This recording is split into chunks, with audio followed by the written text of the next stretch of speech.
Dear students, welcome to the second week of the course on Information Sources, Systems and Services.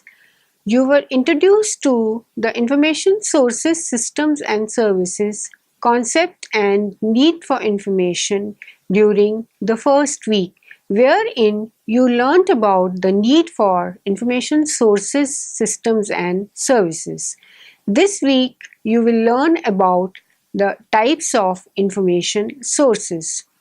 The sources from where we get information are called information sources, and these comprise of documents, human beings, institutions, as well as mass media like radio and television. The sources of information are broadly classified as documentary sources and non-documentary sources. All recorded sources of information, irrespective of their content and form, come under the documentary sources. These may be published or unpublished, in print or in electronic form.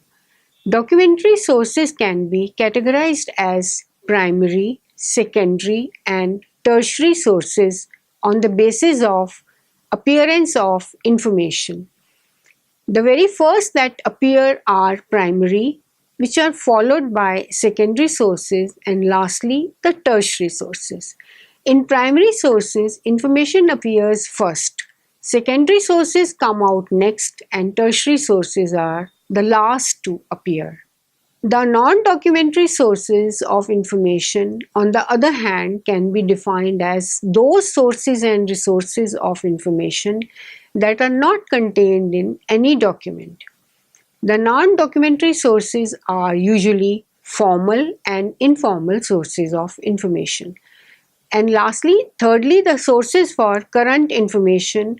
These are contemporary sources that have been created, published, or updated recently enough to be considered up to date. For current information needs, one may not always require latest information, as many times information users may require retrospective resources. You will learn characteristics and types of information sources and be able to list various types of sources which are primary, secondary and tertiary sources of information.